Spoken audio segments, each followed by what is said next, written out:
Hello everyone, मैं हूं कपिल खंडेलवाल। आज अपन डिस्कस करेंगे GSTR1।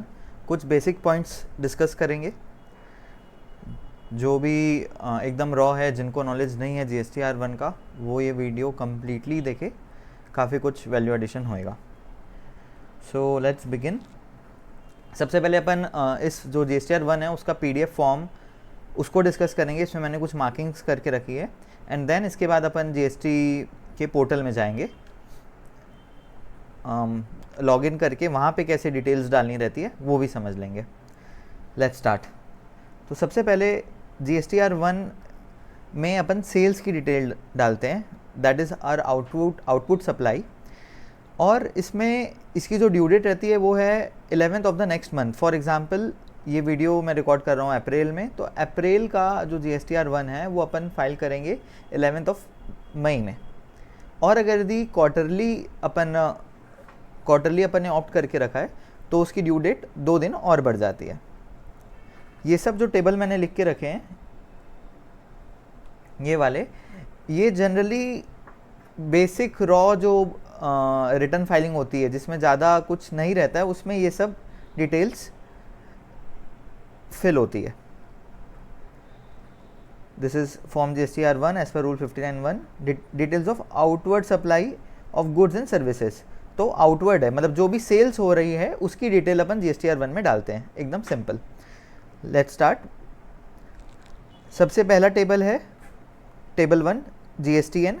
यहाँ पे जिनका रिटर्न फाइल हो रहा है उसका GST नंबर आ जाएगा, फिर लीगल नेम आएगा, ट्रेड नेम आएगा, ARN नंबर, ARN डेट। ये सब डिटेल्स क्या है, ऑटो फिल्ड रहती है, ये सब अपन को भरने की ज़रूरत नहीं रहती है। अब जब जो डिटेल अपन को भरनी पड़ती है वो शुरू होती है टेबल 4A से। Just a second.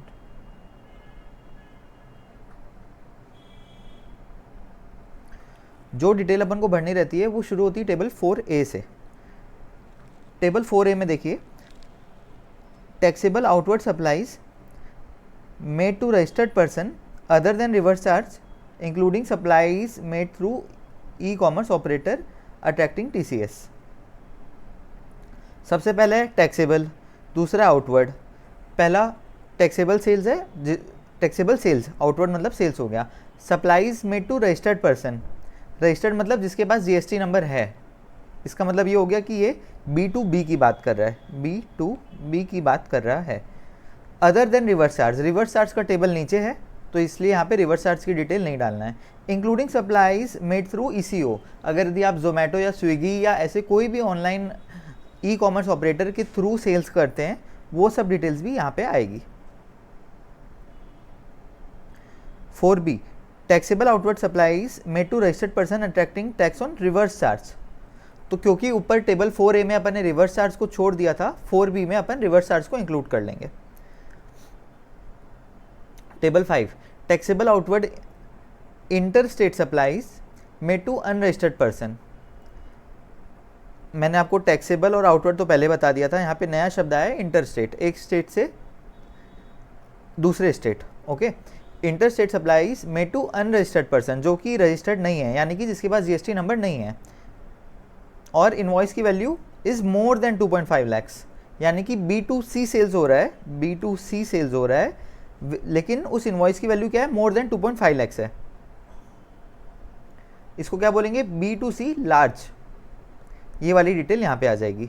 तो मैंने जो टेबल को येलो करके रखा है, हाईलाइट करके रखा है, यही सब टेबल्स अपन जनरली फिल करते हैं एंड आज अपन उन्हीं टेबल्स के बारे में चर्चा करेंगे। अब आ गया taxable supplies net of debit and credit note unregistered person, यानी कि सिंपल हो गया B2C other than supplies covered in table 5। Table 5 में अपन ने पढ़ा था कि ऐसी सप्लाईज जिनका 2.5 लाख से ज़्यादा रहता है, यानी कि B2C लार्ज, उसके अलावा जो भी सेल्स हो रही है B2C लेकिन small in value as in less than 2.5 lakhs। और इसमें भी जो ई-कॉमर्स ऑपरेटर वाला सेल्स हो रहा है वो इंक्लूड हो रहा है, एंड इसको अपन क्या बोलेंगे, B2C अदर्स। टेबल 7 के बाद आ गया टेबल 8, जिसमें तीन चीज़ की डिटेल देनी रहती है, nil rated, exempted and non GST। ये तीनों के बीच में डिफरेंस के लिए मैंने एक ऑलरेडी यूट्यूब में वीडियो डाल चुका है, उसको आप ज़रूर देख लीजिए, उसको मैं लिंक कर दूंगा।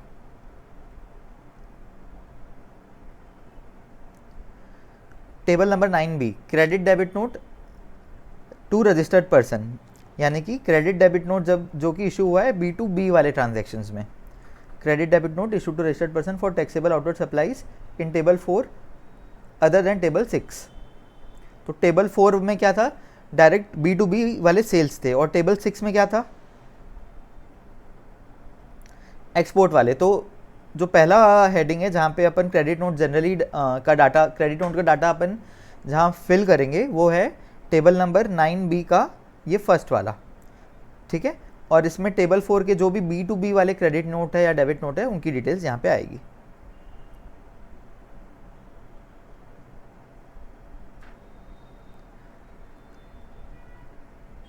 टेबल नंबर 12, जनरली लोग इस टेबल को फिल नहीं करते हैं या गलत फिल करते हैं, and this is very important because जब भी आपकी स्क्रूटनी होती है तो ऑफिसर चेक करता है कि आपने क्या HSN कोड डाला है आपके रिटर्न में, एंड उस कोड के हिसाब से आपने रेट ऑफ टैक्स सही चार्ज करा है कि नहीं।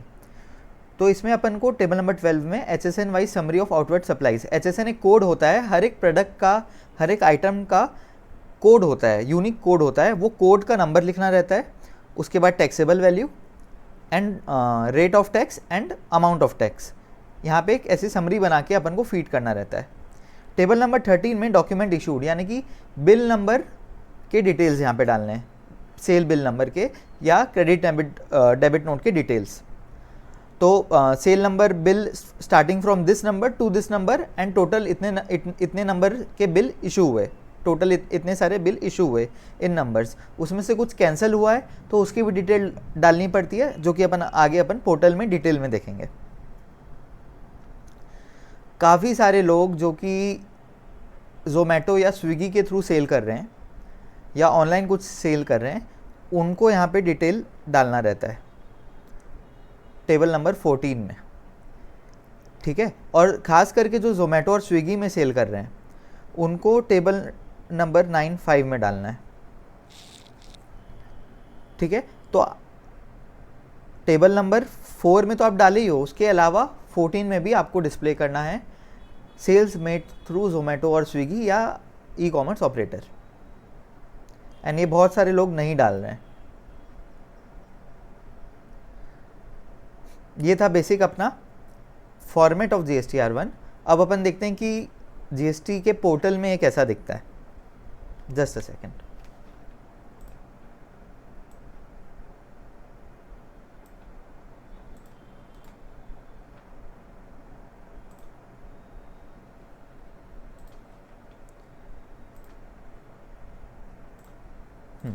अब अपन आ चुके हैं GST पोर्टल में। यहाँ पे अपन लॉगिन करते हैं 131367।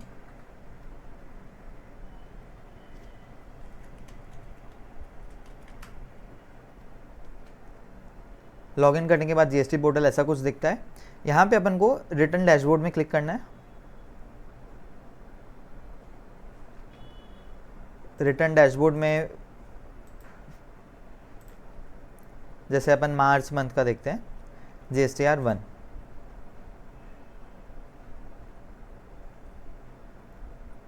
आप लोगों को याद होगा कि अपन ने टेबल नंबर 4 से शुरू हुआ था, क्योंकि 1 से लेकर 3 तक ऑटो फिल्ड हो जाता है। ये सब टेबल नंबर, ये देखिए टेबल नंबर 1 से 3 की जो डिटेल्स है ये यहाँ पे ऑटो फिल हो चुकी है। टेबल नंबर 4 में क्या है, taxable outward supply made to registered person. तो जो भी सेल्स हो रही है टैक्सेबल रजिस्टर्ड पर्सन को B2B, उसकी डिटेल्स यहाँ पे आएगी। यहाँ पे ऐड रिकॉर्ड में जब अपन क्लिक करेंगे तो अपन ने जिनको सेल करी उनका GST नंबर अपन को डालना है, उनका नाम ऑटो पॉपुलेट हो जाएगा, इनवॉइस नंबर डालना है, इनवॉइस की डेट डालना है, total invoice value that means amount including GST, point of sales अगर यदि ये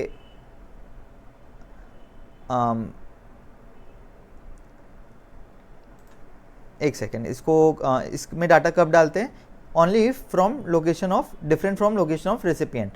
प्लेस ऑफ सप्लाई अपन को कब डालना पड़ता है, जब only if different from location of recipient, ठीक है, क्योंकि रेसिपिएंट का अपन जीएसटी नंबर डाल ही रहे हैं, और अगर यदि कुछ प्लेस ऑफ सप्लाई उसके अलावा है तब अपन को यहाँ पे वो सेलेक्ट करना पड़ता है। एंड यहाँ पे जब अपन डिटेल डालेंगे तो नीचे एक टेबल आ जाएगा जहाँ पे अपन को taxable amount and rate of tax, taxable amount and tax की वैल्यू वो डालनी रहेगी।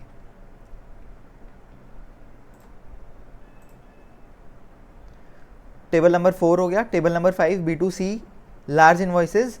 B2C यानी कि ऐसे पार्टी को अपन ने सेल्स किया है जिनका जीएसटी नंबर नहीं है, नंबर 1 B2C ये हो गया।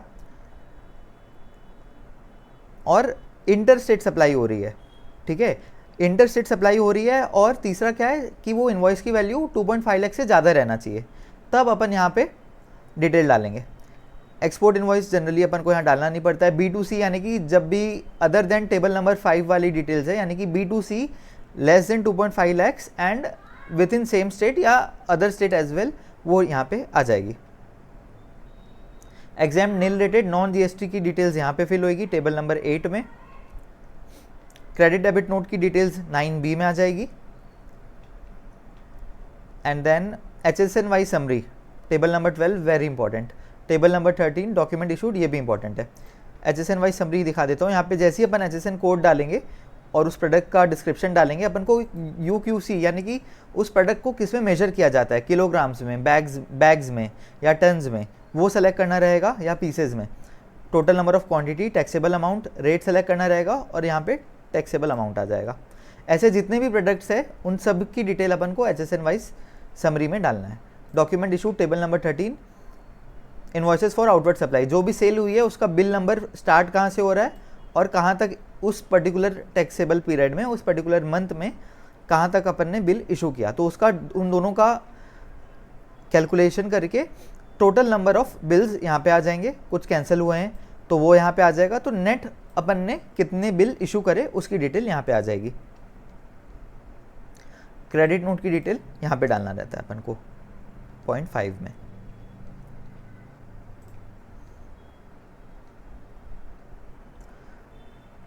ट्वेल्व हो गया, 13 हो गया, 14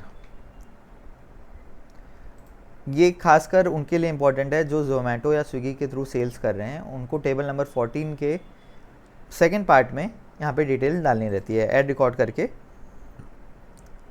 जो भी ई कॉमर्स ऑपरेटर है उनका GST number, trade name, legal name, auto fetch हो जाएगा, जितना भी अपन ने सप्लाई किया है, और टैक्सेबल वैल्यू। इसमें अपन को टैक्स पे नहीं करना रहता है, जो जोमेटो या स्विगी है या ई कॉमर्स ऑपरेटर है वही टैक्स पे करेंगे। बस ये हो गया अपना जीएसटी पोर्टल में कैसे कैसे डिटेल्स डालनी है। अब अपन एक बार चेकलिस्ट को डिस्कस कर लेते हैं।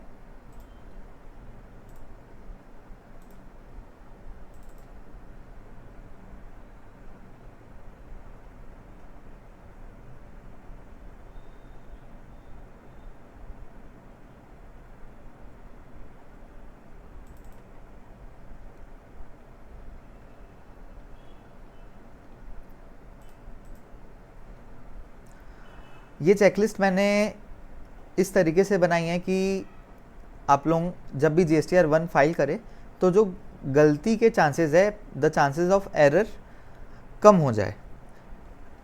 काफ़ी इसमें मैंने दिमाग लगा के इसको मैंने बनाया है, इसको डिस्कस करते हैं। In case of multiple firms ask client to send different email separate excel for each firm. कई बार क्या होता है कि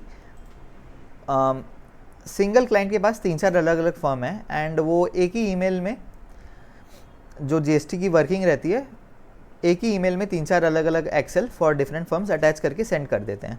एंड अपन से क्या गलती होती है फिर कि अपन ने किसी का एक्सेल का डाटा किसी दूसरी फर्म में डाल दिया, या फिर उन्होंने जो 3-4 अलग अलग एक्सेल दिए थे उसमें उनकी नेमिंग की गलती हो गई और किसी का डाटा किसी में चले गया। इसको अवॉइड करने के लिए अपन को क्लाइंट को ये कहना है कि हर एक सेपरेट फर्म के लिए आप सेपरेट ईमेल करेंगे।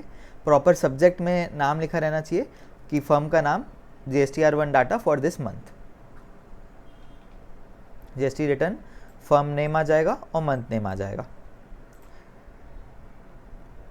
कई बार क्या होता है कि क्लाइंट अपन को बिल व्हाट्सएप कर देते हैं, तो हर क्लाइंट का प्रॉपर फोल्डर बना रहना चाहिए। उस फोल्डर के अंदर मंथ वाइज फोल्डर रहने चाहिए एंड जो भी वो बिल्स सेंड कर रहे हैं उसको उस मंथ के अंदर सेव कर लेना है। ये इसलिए इम्पॉर्टेंट है कि व्हाट्सएप से डाटा कई बार उड़ जाता है एंड फिर बाद में काफ़ी गड़बड़ी हो जाती है। एंड ये भी ध्यान रखना है कि परचेज़ का फ़ोल्डर अलग बनाना है, सेल का फ़ोल्डर अलग बनाना है। परचेज़ के बिल को सेपरेट रखना है, सेल्स के बिल को सेपरेट रखना है। और फिर जब व्हाट्सएप में बिल आ रहा है तो अपन को ये भी कंफर्म करना है क्लाइंट को कि आपने मुझे सेल के इतने नंबर के बिल भेजें, परचेज़ के इतने नंबर के बिल भेजें। इन नंबर यानी कि पाँच सेल्स के बिल भेजें टोटल, परचेज़ के आपने इतने बिल भेजें। एक सिंगल एक्सेल शीट मेंटेन करनी है और हर मंथ का अलग अलग टैब उसमें रहना चाहिए। उस हर मंथ में अपन को एक्सेल में वर्किंग करनी है।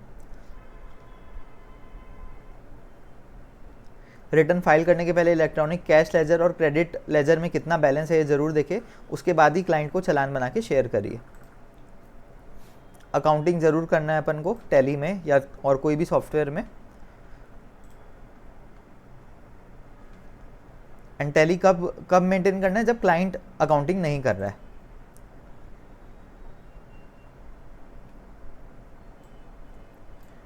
हाँ, और सबसे अब ये 3B की डिस्कशंस है, बट ये अपन कर लेते हैं। जब भी इनपुट ले रहे हैं और अपन ने एक टेबल बना लिया एक्सेल में कि अपन ये बिल्स का डिटेल ले रहे हैं, या टू बी परचेज के हिसाब से अपन ने एक एक्सेल बना लिया। अब हो सकता है कि उसमें से कोई एक लाइन आइटम शो नहीं हो रहा है 2B में, ठीक है, तो उसके सामने अपन को लिखना है कि not showing in 2B of this month. फिर नेक्स्ट मंथ जब वो अपीयर होएगा 2B में तो उसके सामने लिखना रहेगा कि उसको मतलब जहाँ पे आपने लिखा था नॉट शोइंग इन 2B, उसके बाजू में अपन को लिखना रहेगा कि इस महीने के 2B में शो हो गया है, हमने उसका वहाँ पे इनपुट ले लिया है।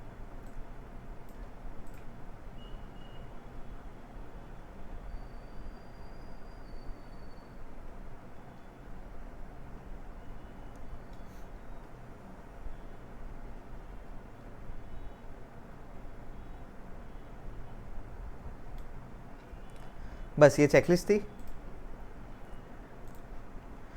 तो ये था अपना GSTR 1 का डिस्कशन। आपने जो भी इससे सीखा उसको ज़रूर कमेंट करिए and also like, share and subscribe. Thank you, bye bye.